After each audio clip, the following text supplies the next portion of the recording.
सम्पूर्णमा नमस्ते नमस्कार र तपाईहरु सम्पूर्णलाई फेरि स्वागत छ मेरो युट्युब च्यानलमा। यदि तपाईहरुले मेरो च्यानललाई सब्स्क्राइब गर्नुभएको छैन भने सब्स्क्राइब गरिदिनु होला र साइडमा भएको नोटिफिकेसन बटनलाई पनि थिच्दिनु होला। आज हामी क्लास 10 को अप्सनलको चाहिँ फंक्सन पढ्न गइरहेको छौं। फंक्सन च्याप्टरको चाहिँ एक्सरसाइज गर्नभन्दा अगाडि सबभन्दा पहिला त हामीले त्यसका बेसिक कुराहरु, त्यसका केही फर्मुलाहरु छ हैन, त्यो पहिला सिक्नु जरुरी हुन्छ। सो त्यही भएर हामीले क्लास 10 को अप्सनल म्याथको चाहिँ फंक्सनको बेसिक कुरा आज यो भिडियोमा हामीले पढ्छौं।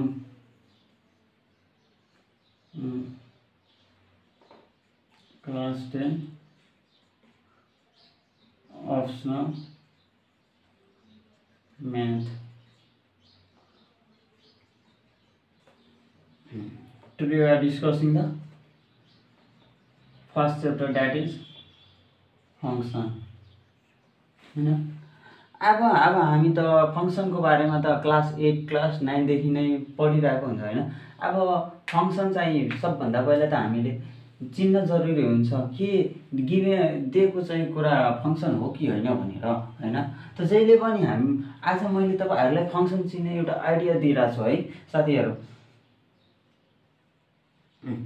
सपोज जहिले पनि यहाँ फंक्सन भयो हैन, सपोज यहाँ सेट ए मा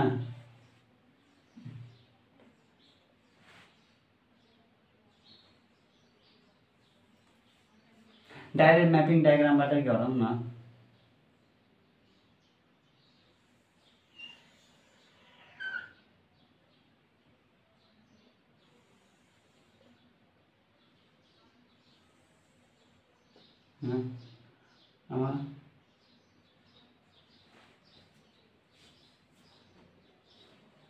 ए B C D E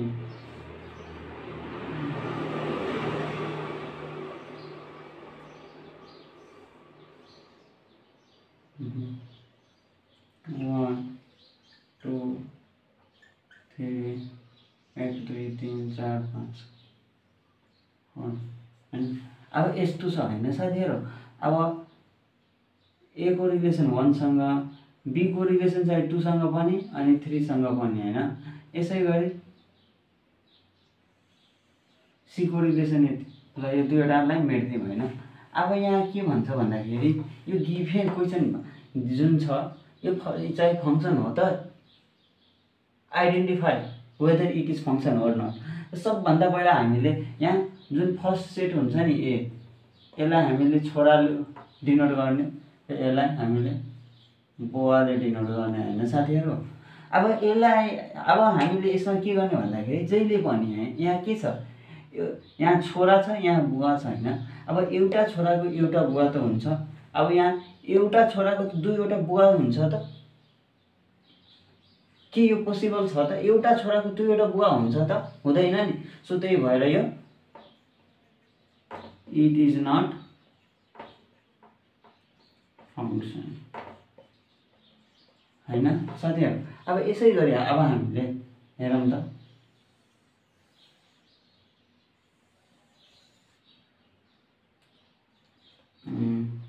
B C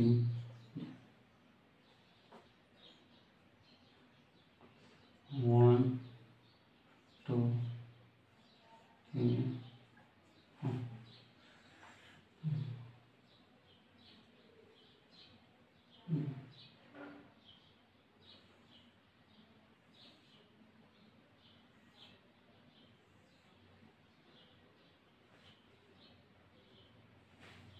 अब यहाँ मैले के भनेको साथीहरु, यहाँ फर्स्ट सेटले के मान्ने छोरा अनि यसलाई के मान्ने बुवा हैन। अब यसमा फंक्सन चिन्नको लागि के छ, यहाँ छोरा, यहाँ के छ, दुईवटा छोराको एउटा बाउसँग रिलेसन छ। दुईवटा छोरा त एउटा बाउको त हुन सक्छ नि। सो अब एउटा छोराको एउटा बाउ, एउटा छोराको एउटा बाउ, यो त दुईवटा छोराको एउटा बाउ हुन सक्छ नि। सो त्यही भएर यसलाई के भन्ने हामीले हो, के पोसिबल छ कि छैन, इट इज अ फंक्सन। र अर्को आइडिया के छ भन्दाखेरि यदि हैन, यदि फर्स्ट सेटमा as the first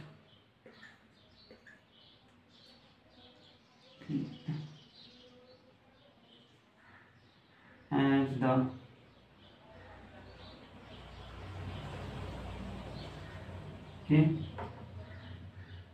as the element in the first set of order pair are distinct, then it is function. अब यहाँ के छ भन्दाखेरि हैन जहिले पनि जुन यहाँ फर्स्ट सेटको इलिमेन्टहरु पुरै डिस्टिङ हुनु पर्यो के रिपिट भएको हुन भएन। अब यसमा त के छ भन्दाखेरि 2 को पनि रिलेसन बी हो अनि 3 को पनि रिलेसन बी हो हैन। सो त्यही भएर यहाँ त रिपिट हुने भयो नि त फर्स्ट एलिमेन्ट। यहाँ सेकेन्ड चाहिँ सेट चाहिँ रिपिट हुँदाखेरि केही फरक परेन, फर्स्ट सेट चाहिँ रिपिट हुन भएन है त साथीहरु, बुझ्नु भयो। अब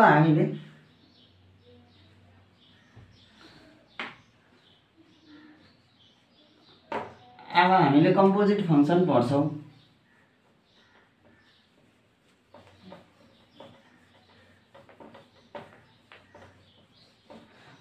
अनि एउटा कुरा अझै मैले रिमाइन्ड गराउन चाहे,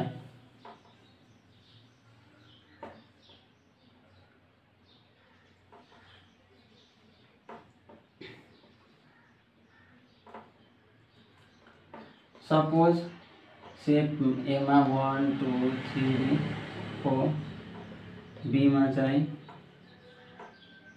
ए बी सी डी हैन। अब यसलाई भन्छ find the possible order pair हैन। अब अर्डर पेयर फाइन्ड आउट गर्न भन्दाखेरि हामीले जहिले पनि ए क्रस बी निकाल्नु हुन्छ साथीहरु। 1 2 3 4 इन्टु ए को साटोमा यो लेख्यौं, अब इन्टु त्यसपछि बी को साटोमा ए बी सी डी है।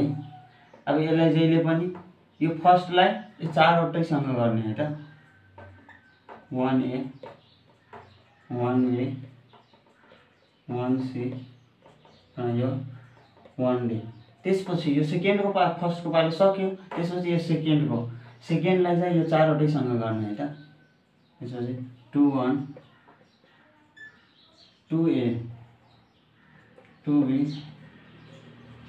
2c 2d। त्यसपछि यहाँ यो थर्डलाई यसको सेकेन्डको चारवटैसँग गर्ने 3a 3b 3c र यो 3d। त्यसपछि 4 लाई चारवटैसँग 4a 4b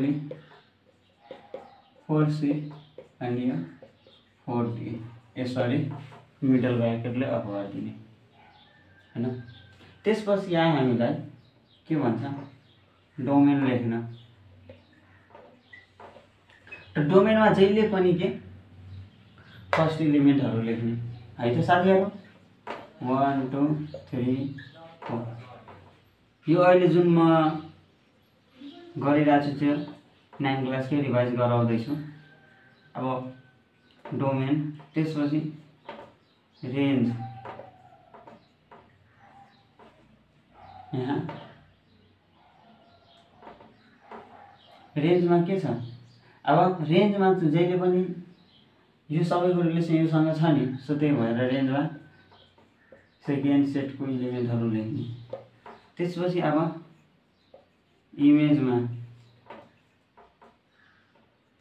इमेजमा रेन्ज लेख्ने अनि प्री इमेजमा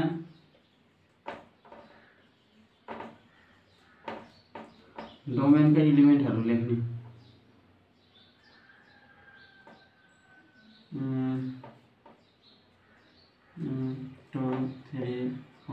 अब साथीहरु कतिपय साथीहरुले को डोमेनमा कन्फ्युज हुन्छ होला हैन। अब यहाँ कोड डोमेनमा के गर्ने भन्दाखेरि जहिले पनि मैले यहाँ एउटा फंक्सन लेखेँ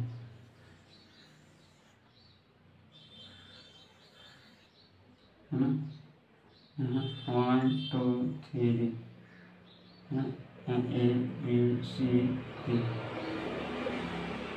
यहाँ के छ, यहाँ सेकेन्ड सेटमा एउटा एलिमेन्ट फाजिन्छ हो हैन, एउटा एलिमेन्ट यहाँ बडी छ। सो रेन्ज लेख्दाखेरि एबीसी लेखिन्छ र कोड डोमेन लेख्दाखेरि यो बडी भएको एलिमेन्टहरु पनि लेखिन्छ हैन साथीहरु। कोड डोमेनको फेरि यहाँ कोड डोमेन नलेखिदिनु होला, जहिले पनि कोड डोमेन भन्नाले रेन्जकै एलिमेन्ट जुन चाहिँ बडी भएको बेला पनि लेखिन्छ। हस्।